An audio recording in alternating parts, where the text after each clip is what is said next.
Hello, hello, hello. Happy Monday. Let's do our bell ringer. Okay, again, benchmark 2. And this one is kind of similar to the one we did on Thursday last week. It has to do with all those alleles and the Punnett squares. I don't think this one is quite as difficult as that one, but this one is also tricky. They gave you tough Punnett square questions on your benchmark. I don't know why, but I kind of like these questions, so let's dive into it. Okay, in guinea pigs, the dominant allele codes for rough coats and the recessive allele codes for smooth coats. So anytime they actually tell you what's dominant, what's recessive, I would write that down because that's information you're going to need to know. And again, if you're doing a Punnett square question, you best have a piece of paper and a pencil or something that you can write on to do your Punnett square, okay? So I would say the dominant allele codes for rough coats. So it doesn't give us a letter, so we're just going to pick a letter. I'm going to use A because it's easy to tell what's uppercase, what's lowercase. It says dominant, which is going to be your capital letter, codes for rough coats. So let's say rough. And the recessive allele codes for smooth coats. So let's say smooth. Remember, the dominant allele is the one that is going to be expressed if it is shown. So a cross between two guinea pigs, or in other words, two guinea pigs are reproducing together, they're mating.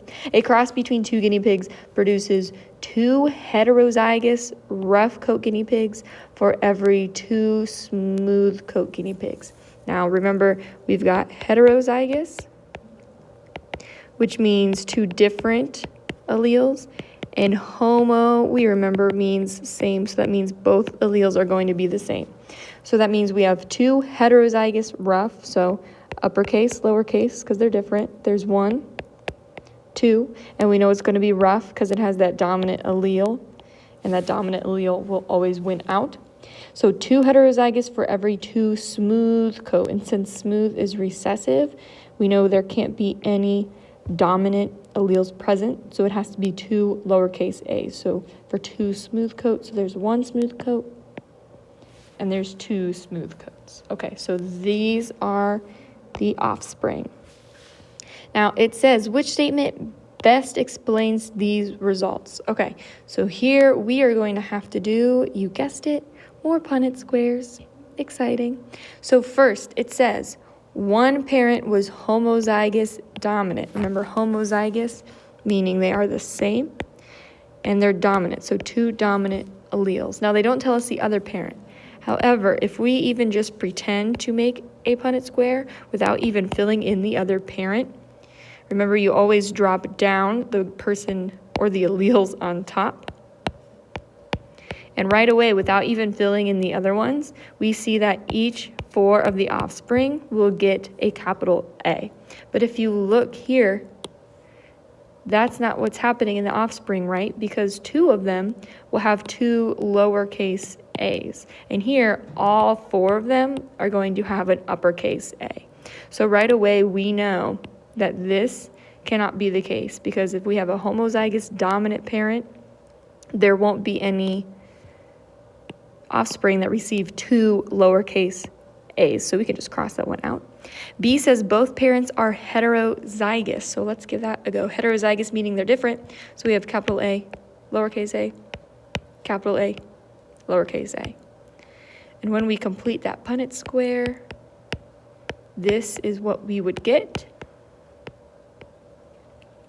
Okay, so take a look at these offspring. We've got one with 2 capital A's, so homozygous dominant. We have 2 that are heterozygous and 1 that is homozygous recessive or smooth. Again, is that the outcome that we see up here? No, we don't have any, we're not supposed to see any homozygous dominant. We do have 2 heterozygous, so that's good, but we have only 1 homozygous recessive, and we're supposed to see 2. So we know that B is not going to be it. Both of the parents must not be heterozygous, because the Punnett square doesn't give those results. Okay. C says both parents are homozygous recessive. So for homozygous recessive, we have a lowercase a, and a lowercase a, because again, homo means same, and recessive means lowercase. Here, when you complete this Punnett square, you get 100%, 1, 2, 3, 4, homozygous recessive or smooth or 2 lowercase a's. Again, that's not what we're trying to find. That's not what we're trying to find. We're trying to find 2 that are heterozygous and 2 that are homozygous recessive. And here we have 0 of them being heterozygous. So we know that is not going to be, I'll put you right there. That looks sloppy, but whatever. That's not going to be our answer either.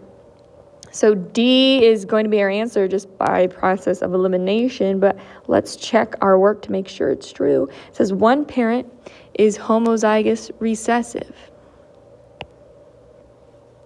And again, for D, they don't tell us anything about the other parent. We just have one parent being homozygous recessive. So let's do what we did for letter A, how we just dropped these ones down.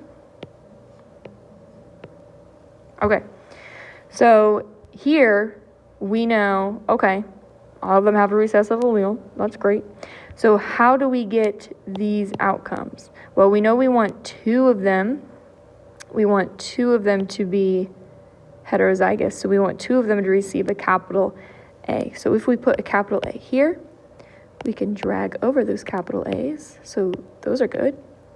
And then we want 2 with 2 recessive alleles. So we want one to receive a lowercase. And if we drag those over, that's exactly what you're going to get. So D is going to be our answer. And you can say for your explanation, the Punnett squares do not work for A, B, and C. But for D, that Punnett square, it checks out.